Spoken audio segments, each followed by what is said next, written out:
صبح کا وقت ہے، آنکھ بھی کھلی ہے، کوئی اذان کی آواز بھی کان میں آئی ہے، آپ کا نفس کہتا ہے ابھی سو جی۔ آپ نے اپنی چادر یا کمبل کو درست کیا اور کروٹ لیا، سو گئے۔ یہ کیا ہے؟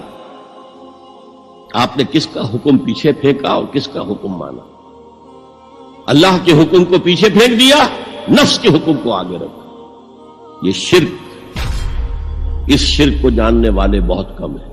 مولانا روم نے خوب کہا تھا، میرا نفس بھی فرعون سے کم نہیں ہے۔ فرعون نے کہا تھا نا، کیا اس ملک مصر کی حکومت میری نہیں ہے؟ اور سارا جو یہ آب پاشی کا نظام ہے، انہار کا نظام ہے، وہ میرے کنٹرول میں نہیں ہے؟ جس کا چاہوں موگا کھلا رکھوں، جس کا چاہوں بند کر دوں۔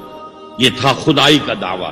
تو مولانا روم کہتے ہیں میرا نفس بھی اس سے کمتر نہیں ہے۔ وہ کہتا یہ جسم میرا ہے، اس پر میرا حکم چلے گا، میں نہیں جانتا کون اللہ کون رسول، کیا حرام کیا حلال۔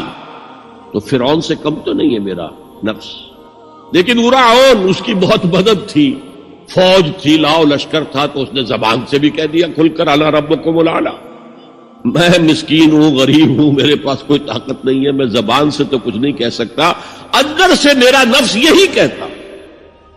یہ نفس کی حکومت قرآن کہتا ہے۔ میں حیران ہوتا ہوں، اے نبی تم نے دیکھا اس شخص کو، اس کے حال پر غور کیا جس نے اپنی خواہش نفس کو اپنا الہ بنا دیا ہے؟ اللہ اکبر، الہ، لا الہ الا اللہ۔ کیا آپ ایسے شخص کی کوئی ذمہ داری لے سکتے ہیں؟ سود حرام ہوا کرے جی، حرام ورام،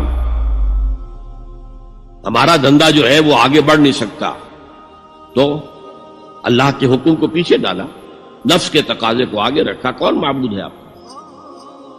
نام عبداللہ رکھیے، نام عبد الرحمن رکھیے، ہے عبد النفس، نفس کے بندے، نفس کے غلام۔ پوچھا گیا ایو الہجرت افضل یا رسول اللہ، اے اللہ کے رسول بتائیے سب سے اعلیٰ ہجرت کون سی ہے، افضل؟ فرمایا ان تہجر ما کرہ ربک، ہر اس چیز کو چھوڑ دو جو تمہارے رب کو پسند نہیں۔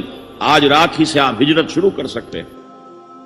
جائزہ لیجئے کیا کیا چیزیں میری زندگی میں خلاف شریعت ہے، تو اللہ کو ناپسند ہے، فیصلہ کیجئے کہ آج کے بعد نہیں ہوگی، ہجرت شروع ہو گئی۔ تو جہاد تو یہاں سے شروع ہو گیا، اپنے نفس کے خلاف جہاد کرنا۔